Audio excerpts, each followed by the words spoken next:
Hello and welcome back to Huddle Up, the show that talks all things football. Luca, the day is almost here. The CFL season is right around the corner. We can almost feel it. How you doing? I'm doing great. I'm excited to finally talk about what we're going to talk about this show. We are ranking every team in the CFL tier list style, as we are known to do. Going through this beforehand, it's going to be tough. The bottom doesn't feel as kind of bad as it has in years past, where we knew the Elks might be bad last year, but then Trey Ford turned them around. We knew Ottawa would maybe be in tough with their quarterback struggles, but this year, looking at every team, it's pretty equal. There's a lot of parity. It really feels like a year where, because of how much movement there was throughout the really, really crazy offseason, I feel like there's just been this shift in momentum league-wide where every single team has found a new sense of hope going into the season where everyone sort of feels like they can at least compete for a chance to win the Grey Cup. We're going to be the ultimate deciders of that in our own little weird way through this tier list on whether we think that's true. But we got 5 categories to talk about. The worst, which like you said, it's going to be very, very tough to put anyone in that category. Not there yet. The teams that they'll show a little bit more promise but just aren't quite ready to compete. Lots of potential, which I think is going to be a very, very fun category. Then we got Grey Cup contenders and, of course, the best, which only one team will go there. Again, going to be very, very tough to decide. But we did do this exercise a year ago. 3 weeks into the season, and we correctly predicted as far as like the best and the Grey Cup contenders. We had the Final Four. We had Saskatchewan on the bubble, and at that point they were kind of rolling, and that was before Trevor Harris went out. We had Ottawa and Edmonton and no chance, and that kind of worked out for us. All right, well, we'll get right into it. We'll start off with the Saskatchewan Roughriders, a team that probably made more waves than any throughout the offseason. Starts with the hire, Corey Mace. Obviously, you got AJ Ouellette going in there. And like you said, last year they were rolling until Trevor Harris went down, and he'll be back this year. So this could be a team that a lot of people are predicting to be really, really good and even push some of the big boys in the CFL this season. Where do you want to put them? Because I feel pretty strongly about them with Trevor Harris back. Last year, it really just was a carousel of quarterbacks. Jake Dolegala, Mason Fine, and they were serviceable, but obviously nothing like Trevor Harris, who is one of the best quarterbacks in the league when he's healthy. They have a bunch of great weapons, 3 1,000-yard receivers, basically, if Keon Schaefer-Baker can stay healthy, and they had 2 1,000-yard receivers last year with Bain and with Samuel Emelis, Canadian receiver as well. So I love the offense with AJ Ouellette. I think there are a lot of potential. That's where I would maybe place them. I was going to throw them in there too, and I think there's one key word with Saskatchewan going into this year, and that's identity. I look at the roster, I look at the team led by Corey Mason, I kind of have this feeling of how they're going to play, and it kind of emulates the city of Saskatchewan. They're going to play rough. They're going to run you into the ground. I think AJ Ouellette is just the perfect Saskatchewan Rough Rider. They also have some flash, like you mentioned, Sean Bain Jr., Samuel Emelis, 2 receivers who can really take the top off of a defense out wide, and I think Trevor Harris is just the ultimate key with this team. If he can stay in there, they should be good. This is a team that lost, 7 in a row to end the year last year. It just was not pretty. Second team on this list, the Edmonton Elks. I can't think of a more dramatic offseason for any team than the Elks because of the question of quarterback. Bringing in McLeod Bethel-Thompson, a move that nobody saw coming, to compete with Trey Ford and probably to start over Trey Ford. I think the Elks are my favorite story going into the 2024 season. How good are they going to be? How good is McLeod Bethel-Thompson going to be a year removed? I mean, he wasn't in the CFL a year ago. Trey Ford was this darling who had this back half of the season that just showed he brought hope to Edmonton in a year where it looked like there was none. And now you're kind of shifting away from that. I mean, I still think he's going to play a lot of meaningful snaps, but I do expect McLeod Bethel-Thompson to be that day one starter and ultimately the leader of this football team. But it's not only that. It's the move to go out and get Curly Gittens Jr., a guy who had a down year last year, but 2 years ago with McLeod Bethel-Thompson as his quarterback, really popped. Geno Lewis is still there. The run game's great there with Kevin Brown, who led the CFL in yards per carry last year. You bring in a guy like Javon Leake, who can bring this absolute pop to your special teams and that big playability. So there's so many ingredients on the offensive side of the ball, at least in Edmonton, that make me think they're going to be a way tougher out than they were a year ago. It's the defensive side of the ball with them where I have my reservations and ultimately some concerns. You lose Jake Stresna, you lose AC Leonard. That's a ton of sack production that needs to be replaced. And in the CFL, if you can't get to the quarterback, you're going to have a hard time stopping a lot of these offenses, especially in the West with so much high-powered talent. So Edmonton, I mean, part of me kind of wants to put them in lots of potential just because I think that they're so fun, but maybe this could be a transition year. I still don't really know how the quarterback dynamic is going to be between McLeod Bethel-Thompson and Trey Ford. So if I really want to go bold, I may vouch for them in lots of potential, but ultimately I feel like I'm going to put them in not there yet. But they are going to be way better this season. I think defensively is the biggest kind of knock on them right now, and like they have Robert Kimdiche, a former first-round pick in the NFL. Arizona Cardinals selected him and never really panned out, so we'll see if he can make an impact on that defensive line. He's going to be given every opportunity to with the amount of sacks they lost, so that could be a key figure if you're looking for it. And I mean, he kind of fits maybe the lots of potential category with this team where maybe this is the year it finally comes together. I feel like they played so well down the stretch that we were talking about them every week as like, I hope they sneak in the playoffs because they're going to be a tough out. And now year 2 of feeling like that without Trey Ford at quarterback, though, maybe there is a bit of a rough patch at the beginning because of this transition. So, oh man, this is tough. I don't want to make the final call on this one. I feel like you got to make it. Let's do it. Let's throw them in lots of potential. Why it. not? Let's put them in there. It's the season of hope. We can always change things after when we look at the final grand scheme of things. But for now, I got to say, I'm so excited to watch the Edmonton Elks this season. And they got lots of potential for a reason. What's up next? The Hamilton Tiger Cats.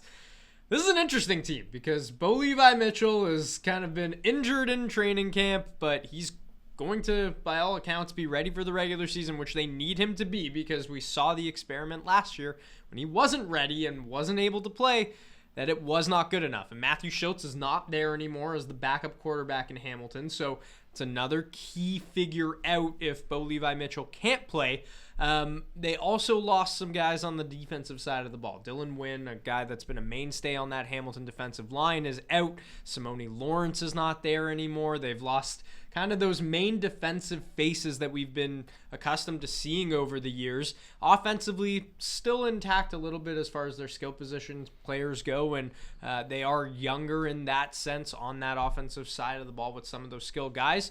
Defensively, I think they did a really good job in replacing some of the key pieces that they lost, and they went to the Argos, the rival Argos, to get some of those key players. I think maybe one of the best signings of the offseason was bringing in Jamal Peters, and that should help their secondary tremendously. They also added some depth on the defensive line, courtesy of Toronto. So I just don't know where I'm at with this team. I want to see Bo Levi Mitchell because I feel like in the last 2 seasons, whether it be injuries or how his time ended in Calgary, we haven't seen his best in a long time, and maybe his best has kind of passed him by at this point. I don't know if he can ever be that guy that we remember who was constantly in the MOP conversation leading his team to playoff runs. So for my money, I would put them in not there yet until I see this offense under Bo Levi Mitchell for a sustained period of time, because we just have not seen it from him or the offense and the consistency that you need to maybe be in that category of lots of potential. It just comes down to really Bo Levi Mitchell. Can he put this together? Can he refine that game that he had in Calgary? Can he become that star quarterback and lead this team deep? If he can, there's no reason why these guys can't go far and can't compete with teams like the Argonauts, teams like the Alouettes in the East. It's just a matter of being able to erase pretty much everything you saw a year ago and finding that sense of belief.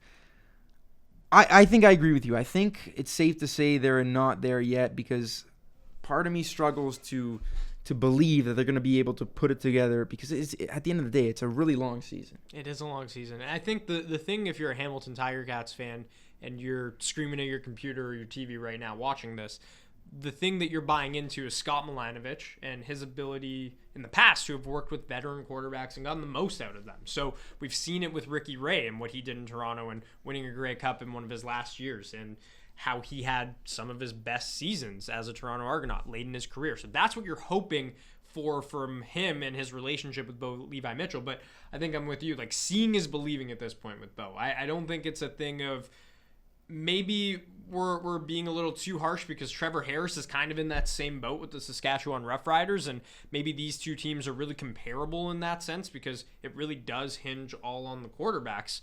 But I think I've seen better play from Trevor Harris recently than I have Bo Levi Mitchell, and so I'll buy into that a little more than I will to Hamilton. All right, let's move on. BC Lions. I don't know how much time we're going to spend on this one depending on where you put them, though, because this is an intriguing team. I think they should go in Grey Cup contenders. I'm not quite confident enough to put them in the best. Losing Matthew Betts is just... that is absolutely huge. And best of luck to him in the NFL. Hope he has a great career with the Detroit Lions. But that is going to be a tough guy to replace. I love the William Stanback signing. I talked about it earlier in free agency. The run game was the only thing holding this offensive back last year. And the fact that now VA can take a little bit of pressure off of his shoulders. They can lean on William Stanback. I think he's very underrated in the passing game as well.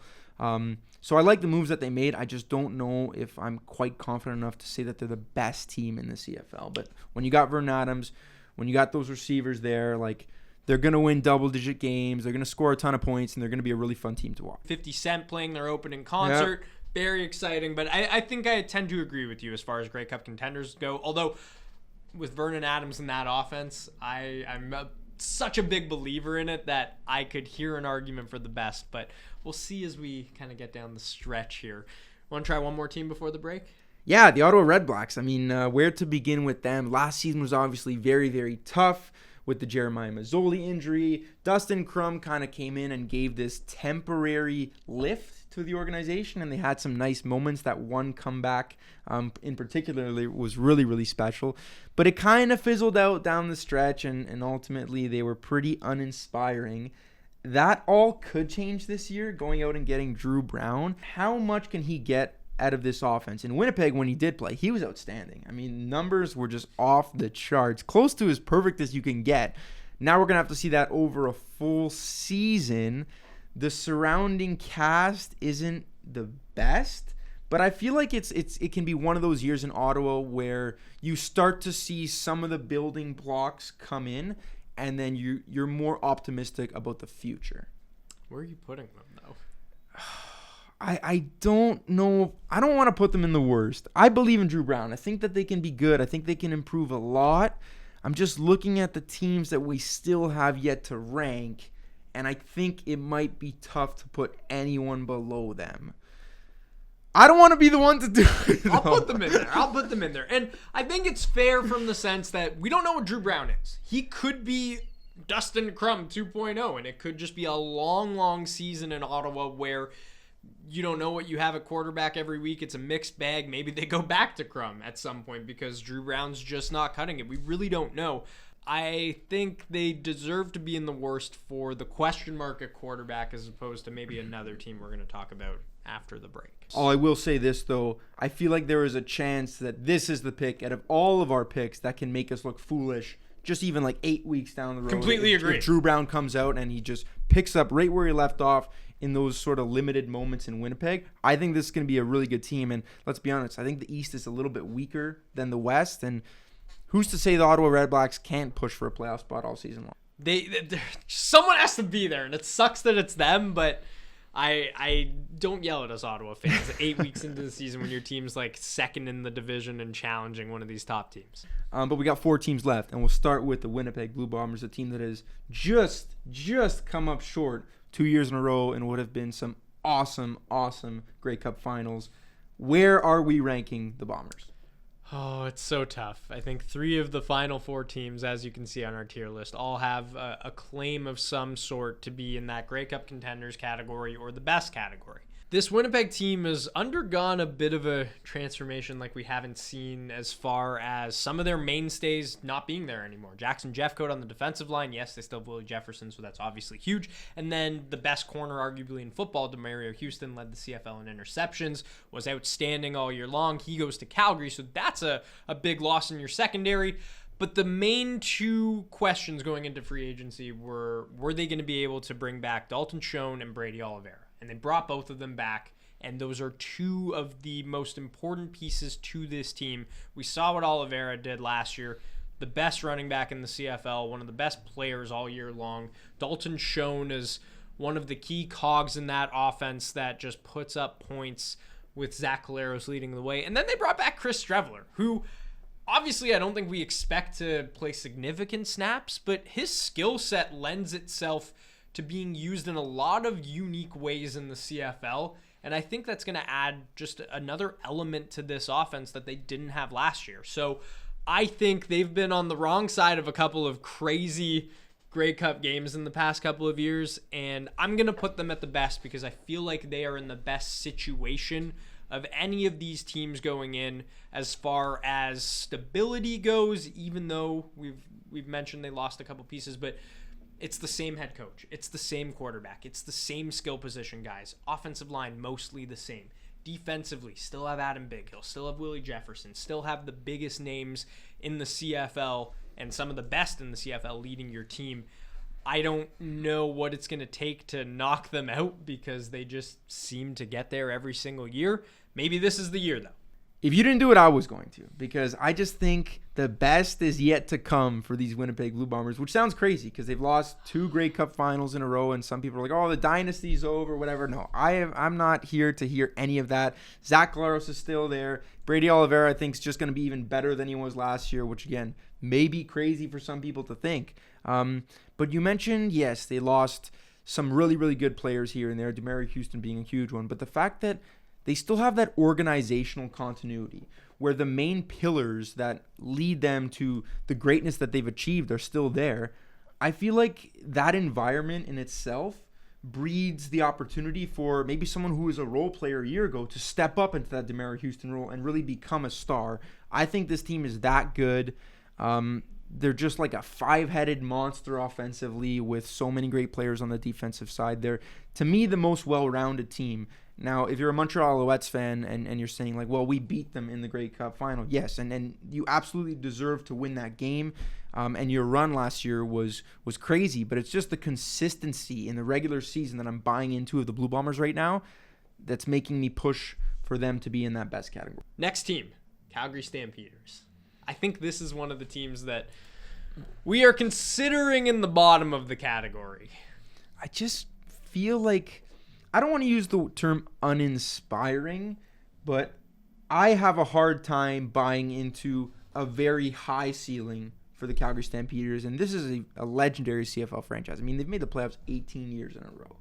Maybe it's time where they enter that transition phase and they have a down year and they kind of fall back a little bit, because I can see things kind of going south for the Calgary Stampeders. I just don't quite think they have enough to compete with a lot of the big teams in the West. I tend to agree with you. I feel like, I don't know, I'm not sold on Jake Mayer maybe, and that's maybe what's holding me back from saying that they're a team on the up and up as opposed to a team that's just not there yet. Not the highest on the Stampeders. I just don't think they're there yet, and I think that 18-year incredible streak may be in danger of coming to an end this year, but who knows? Maybe they can surprise us. Our final 2 teams, let's start with the Toronto Argonauts. Talk about a rough offseason for the Toronto Argonauts, losing so many talented players to free agency. Guys like AJ Ouellette, Jamal Peters, Boris Beatty, Javon Leake, Qantas Stiggers, Darius Pickett. Like, there's so many. I'm sure I'm missing some. You traded Curly Gittins Jr., so the team's going to look very, very different heading into next season, and their quarterback has also been suspended, so that brings a massive question mark with how they're going to look to at least begin the season. I don't think at the moment they have a case for the best, and that might sound crazy because they're coming off a year where they broke every single franchise record there really was to break. It was a special regular season run. Ultimately, it came crashing down in the playoffs, and they weren't able to step up. And they're sort of going to be remembered as a team that fell short in the end. So I don't really want to put them in the best, but I do think at full strength, once they have some time to sort of gel with the new core that they have, they can be Grey Cup contenders. I tend to agree with you. I think at full strength, Grey Cup contenders, but we don't know what the future looks like, not only for them, but their quarterback. And rightfully suspended by the league. We'll see what comes of that and what more comes of that, but they're going to have to navigate at least 9 games with Cameron Dukes or Nick Arbuckle. And I think the loss of Corey Mace as well on the defensive side of the ball, we're going to see, at least in the short term, those first couple weeks of the season, how is this defensive unit going to gel together? That will be interesting to monitor. But going into the season, I think the Toronto Argonauts, a great team a year ago, a team we still expect to be very good and competing this year, but definitely with a lot more question marks heading into 2024. Last team, the defending Grey Cup champions, the Montreal Alouettes. I think this is the only other team where, outside of BC, you can make an argument for them for the best. I think I'd maybe pound the table a little harder for them to be in the best as opposed to BC, just because they are the defending champs. They beat Winnipeg. They went on a magical run when we all thought they were done weeks before the season even ended. It was really impressive to watch, but I think the best thing that this franchise has going for it, aside from being the defending champs, is the stability they have. Like, no off-season moves as far as their front office and their head coaching. The offensive line is still intact. The defensive line is still intact. They signed key free agents and brought back guys like Sean Lemon, like Beverette. Cody Fajardo played his best football and now is coming off of that best football, looking to have his best regular season maybe of his career, because that playoff run was outstanding. Maybe the one question you have is just at running back, because William Stanback isn't there anymore. But everything else, the consistency, the stability that they've got, that is rare, I feel like, for a Grey Cup champion. So I'm going to put them in Grey Cup contenders because I think we feel a little more strongly about Winnipeg, but they are right there with them because of the offseason that they've had. If I'm a Montreal Alouettes fan, if I'm a Montreal Alouettes player, and I look at this list, I would be happy because that's where they want to be. They like to be the underdog. Let's not forget the CFL had them ranked 9th to begin the season a year ago. Nobody expected this run to happen. Actually, I shouldn't say nobody expected this run to happen because everyone inside that locker room expected that to happen. And I guess just having the opportunity to be close to the team during the East Final, being on that sideline, and during that Grey Cup game as well, seeing how they rallied around Cody Fajardo and seeing how they rallied around that defense was truly, truly special. Noel Thorpe, the defensive coordinator, like that defense that he has built with so many key pieces, one of the funnest defenses to watch in the CFL, arguably the best defense to watch in the CFL. But there it is. That is our list heading into the 2024 CFL season. It definitely wasn't an easy thing to do. I'm sure there's a lot of people who disagree with it, but if you're one of those people, let us know why. And make sure you tune in next week because we've got one more show before the CFL season officially gets underway. We've got some great stuff from our marketing day with a bunch of CFL players that we still want to share with you guys. So keep it locked on Huddle Up on TV, on YouTube. We'll see you next week.